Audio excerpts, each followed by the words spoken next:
First year ATS हुआ था class 12 का, जिसमें 666 मार्क्स आए थे, 66 रैंक आई थी। इतने 6 देख के तुम्हें कंफ्यूजन नहीं होना है, गलत नहीं समझना है, ठीक है।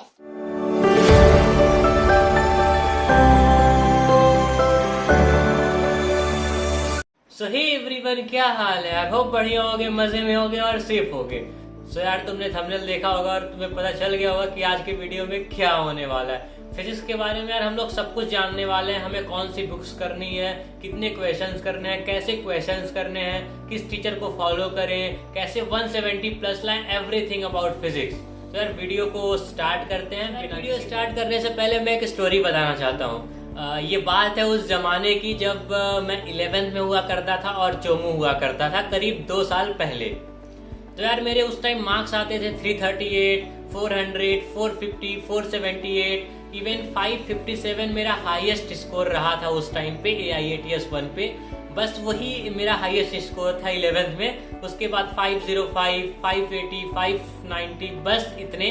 और इवन 338 मैंने बताया कि मेरे सबसे कम या उससे भी कम आए थे मेरे, ठीक है। और तुम्हें भरोसा नहीं हो रहा होगा तो मैं यहाँ 3 रिजल्ट लगा दूंगा, तुम देख लेना, तुम्हें भरोसा हो जाएगा। और उस टाइम पे मेरे यार 30, 40, इवन 50 तक मेरे इनकरेक्ट हुआ करते थे। मतलब 110 मेरे करेक्ट हुआ करते थे, 30, 40 इनकरेक्ट हुआ करते थे, 20, 30 करीब अनअटेम्प्टेड हुआ करते थे। और मार्क्स करीब बनते थे यही 440 तक, मतलब ऐसे ही बनते थे। सो यार जैसे ही मेरा 12th स्टार्ट हुआ, मतलब पता नहीं क्या हो गया उस टाइम पे मेरे 178 या 179, इवन 180 अटेम्प्टेड रहते थे, ठीक है। अटेम्प्ट करता था 5, 6 या 7, 8 या मैक्सिमम 10 या 15 मेरे इनकरेक्ट हुआ करते थे, इवन 0 अनअटेम्प्टेड हुआ करते थे। तो मैं बताता हूँ यार, मेरा फर्स्ट AIATS हुआ था क्लास 12 का, जिसमें 666 मार्क्स आए थे, 66 रैंक आई थी। इतने 6 देख के तुम्हें कंफ्यूजन नहीं होना है, गलत नहीं समझना है, ठीक है। तो इस मार्क्स को देख के मेरे को इतनी खुशी हुई, इवन मैं इंस्टाग्राम पे स्टोरी लगा दिया था। अगर वो स्टोरी मिलता है तो मैं तुम्हें यहाँ शो कर दूंगा, ठीक है। एंड यार तो तुम्हें लग रहा होगा इतना इम्प्रूव कैसे हो गया, ऐसा क्या कर दिया था मैंने 12th में, मतलब कैसे किया, क्या किया, वो सब मैं बताने वाला हूँ यार। तो वीडियो पूरी देखना। और अब अच्छे से स्टार्ट करते हैं मैंने क्या क्या किया। अब बात करते हैं कि तुम्हें कैसे इम्प्रूव करना है, तुम्हें अपनी फिजिक्स कैसे स्ट्रॉन्ग करनी है, कैसे 170 प्लस लाना है। तो यार धीरे धीरे बात करते हैं कैसे तुम्हें करना है। सबसे पहले मैं बुक्स बताता हूँ तुम्हें कौन सी बुक्स फॉलो करनी है। अगर तुम किसी कोचिंग में हो, ठीक है, तो उसका मॉड्यूल सॉल्व करो प्रॉपरली, अच्छे से, ठीक है। अलग से बुक करने की कोई जरूरत नहीं है, ठीक है। मैं आकाश का था, मैंने आकाश की मॉड्यूल सॉल्व की। तुम PW से हो, PW की मॉड्यूल सॉल्व करो। LN से हो, LN से करो, मतलब LN की करो, ठीक है। मैंने DC पांडे ऑब्जेक्टिव लिया था नीट के लिए, बट स्टार्टिंग में टाइम था 12th में मैंने लिया था। तो अच्छा कुछ चैप्टर्स हो पाए थे, बट उसके बाद नहीं हो पाए क्योंकि टाइम नहीं मिलता था। तो इससे मैं ये ओपिनियन देना चाहूंगा कि यार तुम्हें सिर्फ मॉड्यूल करना है, उतना अच्छे से कर लो, उतना इनफ है। और एक और क्वेश्चन है, हमें NCERT करनी चाहिए या नहीं। मैं बताऊं, मैंने नहीं की थी, मेरे को मतलब बिल्कुल नहीं मन था NCERT करने का, क्योंकि मॉड्यूल भी मैंने कर लिया यार, उतना बहुत होता है, ठीक है।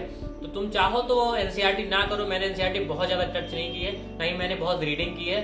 लास्ट में सेमीकंडक्टर का हल्का फुल्का पार्ट रीडिंग किया सर के बोलने पे। नहीं तो कोई जरूरी नहीं है, अगर तुम NCERT नहीं करना चाहते तुम छोड़ सकते हो, ठीक है। अगर इच्छा हो, टाइम हो तो तुम कर सकते हो, लेकिन अगर लग रहा होगा कि नहीं यार NCERT का कोई फायदा नहीं है तो रहने देना, ठीक है। तो यार अब दूसरी बात, तुम्हें नोट्स कैसे बनाने हैं। देखो तुम कोई भी टीचर को फॉलो कर रहे हो, अभी आगे बात करेंगे, तो उनका अगर लेक्चर देख रहे हो, ठीक है, तो प्रॉपर तुम्हें नोट्स बनाने हैं। एक तुम्हारा नोट्स होना चाहिए कि मतलब प्रॉपर तुम्हारा लिखा हुआ होना चाहिए, क्वेश्चंस के साथ पूरा थ्योरी जो नोट्स क्लास में लिखवाते हो उसको प्रॉपर लिखना, ठीक है। और अगर रिवीजन करना, मतलब पहले ही स्टार्टिंग में जब रिवीजन करोगे पहली दूसरी बार, तो तुम्हें पूरा रिवाइज करना है कि मतलब A to Z जितना क्लास में पढ़ाया गया प्रॉपर तरीके से रिवीजन करना है। जब आखिरी टाइम आएगा तो उसके लिए तुम्हें पहले से ये चीज बनाना है, फॉर्मूला बुक बनाना है, जिसमें फॉर्मूला बुक में क्या करना है तुम्हें कि मतलब बस फॉर्मूलेज और इम्पोर्टेंट लाइन जो कंसेप्ट होता है वो लिखना है। मैं अपना 1-2 चैप्टर का फोटोज यहाँ पे लगा दूंगा, यहाँ पे दोनों साइड, तुम देख लेना मैंने कैसे किया हुआ था, ठीक है। तो तुम्हें ऐसा 2 टाइप के नोट्स बनाना है। एक में तुम्हें आखिरी टाइम रिवीजन के लिए फॉर्मूलाज और हल्का फुल्का जो उसमें स्टेटमेंट वाइज लिखा होगा बस उतना करना है। एंड एक प्रॉपर नोट्स होना चाहिए तुम्हारा कि जिसमें क्लास नोट्स हो, एवरीथिंग हो, मतलब एवरीथिंग सब कुछ हो वहां पे, तो तुम्हें एक्स्ट्रा जरूरत ना पड़े कहीं और नोट्स की, बस क्वेश्चंस के लिए कहीं बाहर जाओ, ठीक है। तो यार तीसरी सबसे इम्पोर्टेंट चीज कि हम कैसे प्रैक्टिस करें, कैसे क्वेश्चन सॉल्व करें, क्या हम प्रॉपर लिख के प्रॉपर उसी को रिवाइज करें, क्वेश्चन को देखें, आंसर देखें, कैसे करना चाहिए। तो यार मैं बताता हूँ, देखो क्वेश्चन तुम्हें सबसे पहले प्रॉपर पढ़ना है। पढ़ने में बहुत दिक्कत आती है क्योंकि पढ़ नहीं पाते, पहले सॉल्व करना शुरू कर देते हैं। तो तुम्हें क्वेश्चन प्रॉपर पढ़ना है, फिर समझना है, फिर पेन उठाना है। लेकिन एक बात ध्यान रखना, पेन उठाना है तुम्हें। बहुत बच्चे करते हैं बिना पेन उठाए ऐसे ही दिमाग में सॉल्व करते रहते हैं फिजिक्स को। ऐसे नहीं करना, पेन उठाओगे, पेन उठाते ही तुम्हारी आधी समस्या चली जाएगी। पेन उठा के डायग्राम बना लो, जो भी मतलब 90% तुम्हारे डायग्राम वाले क्वेश्चन उसमें आएंगे। 90% उतना डायग्राम बना लो, तुम्हारा आधा क्वेश्चन सॉल्व हो जाएगा। ठीक है, तो तुम्हें पेन उठाना बहुत इंपॉर्टेंट है। तुम्हें पेन उठा के चलाना उस क्वेश्चन से रिलेटेड बहुत इंपॉर्टेंट है। और क्वेश्चन को रिवाइज करना, क्वेश्चन को रिवाइज करना ये नहीं कि तुम सोल्यूशन को ही देख लो और रिवाइज कर लो, नहीं। जितनी बार रिवाइज करोगे क्वेश्चंस को, इसका मतलब है उतनी बार तुम्हें सॉल्व करना है। मैं हमेशा करता था, रफली सॉल्व करता था कि दोबारा मैं उसको पढ़ भी नहीं सकता, कि दोबारा मैं ऐसा नहीं करता था। तो जितना मन चाहे कैसे भी करो, बस तुम्हें सॉल्व करना चाहिए, आंसर आना चाहिए, कंसेप्ट दिमाग में होना चाहिए। तो यार चौथी सबसे इंपॉर्टेंट चीज कि कौन से टीचर को हमें फॉलो करना चाहिए।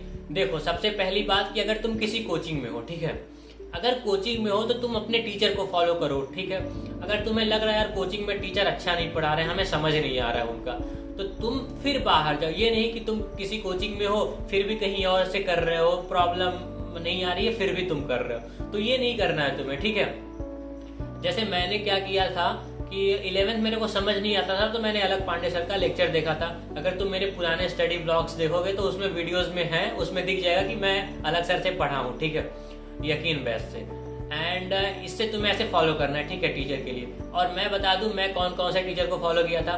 पहले टीचर थे 11th के यार, जिनका मेरे को बिल्कुल समझ नहीं आता, जो हमारे कोचिंग के थे।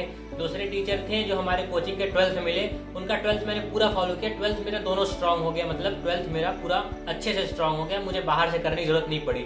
11th के लिए मैंने अलग सर का भी लेक्चर देखा है, MR सर का भी देखा है, और एक विनय सर थे जो कि विनय सर, हाँ, कोटा एक्सप्रेस में थे, उनका लेक्चर देखा है। तो तुम अपने टीचर को, कोई भी तुम्हें जिनसे भी समझ आ रहा हो, क्वेश्चन हो रहे हो, प्रॉपर अच्छे से हो रहे हो, तो तुम किसी भी टीचर को फॉलो कर सकते हो। मैटर ये है कि तुम्हें समझ आना चाहिए। पांचवा सबसे इंपॉर्टेंट है रिवीजन। तो देखो यार मेरे 5 टीचर मैंने कैसे फॉलो किए, मतलब क्या प्रॉब्लम हुई 11th इतना भी कैसे था मेरा, उस पर बात करते हैं। देखो ठीक है, तो हमारा 11th था कि मैं रिवाइज नहीं करता था, नोट्स भी रिवाइज कर लूं वही बड़ी बात थी। एनसीईआरटी तो भूल ही जाओ, क्वेश्चन तो भूल ही जाओ। ठीक है, तो रिवीजन की वजह से 11th बिगड़ा। उसके बाद क्या हुआ, जब मैंने दोबारा अलग सर से लेक्चर देखे यकीन के, तो मैं लेक्चर देखता, उस दिन क्वेश्चन कर लेता, अगला चैप्टर स्टार्ट हुआ क्वेश्चन कर लिया, अगला चैप्टर क्वेश्चन कर लिया, जिसकी वजह से उस टाइम पे तो चैप्टर हो गया। जब तो मैं दोबारा पढ़ रहा था तो वो फिर गोल हो गया, फिर मुझे नहीं आता था। फिर मैंने उम्मीद बेस देखा, उसमें भी वही गलती की, चैप्टर खत्म क्वेश्चन किया, चैप्टर खत्म क्वेश्चन किया, चैप्टर खत्म क्वेश्चन किया, और इधर दिमाग से भी खत्म हो गया। तो फिर यार लगा कि यार कुछ तो गड़बड़ हो रही है। फिर वहां समझ आया कि नहीं यार, चैप्टर खत्म करना नहीं है, उसको रिवाइज भी करना है। तो यार वहां से मैंने रिवीजन का स्टार्ट किया, तब जाके मेरा 11th अच्छा हुआ। हम रिवाइज नहीं करते और हमें लगता है यार चैप्टर मेरा वीक है, तो तुम रिवीजन तुम्हें करना है, चैप्टर वीक नहीं है तुम्हारा, सारे चैप्टर बराबर ही है, बस तुम रिवाइज नहीं करते हो, प्रॉपर क्वेश्चन सॉल्व नहीं करते हो। तो तुम्हें यार प्रॉपर रिवीजन करना है। एक कुछ ड्यूरेशन के बाद एक टाइम फिक्स कर लो कि मुझे ये चैप्टर ये रिवाइज करना है। तो रिवीजन की प्लानिंग यार तुम्हें अच्छे से बनानी है। रिवीजन कर लिए तो तुम्हारे हाथ में 170 प्लस नंबर हैं, ठीक है, इवन 180 भी आ जाएंगे, एंड कोई इशू नहीं है यार। बस तुम्हें रिवीजन पे फोकस करना है, प्रॉपर नोट्स करने हैं, प्रॉपर क्वेश्चन सॉल्व करना है, किसी एक टीचर को फॉलो करना है जहां तुम्हें समझ आ रहा है। उम्मीद करता हूँ यार तुम्हें वीडियो समझ आ गया होगा, तुम्हें फिजिक्स कैसे करना है, कैसे नहीं करना है, क्या करना है, एवरीथिंग तुम्हें समझ आ गया होगा, मैं उम्मीद करता हूँ। ठीक है, अगर तुम्हें कोई भी डाउट आता है कमेंट करके बता देना, मैं आगे एक्सप्लेन कर दूंगा नेक्स्ट वीडियो में। आज के लिए बस इतना ही यार, लाइक करना मत भूलना, सब्सक्राइब कर देना। मिलते हैं नेक्स्ट वीडियो में, तब तक के लिए बाय बाय।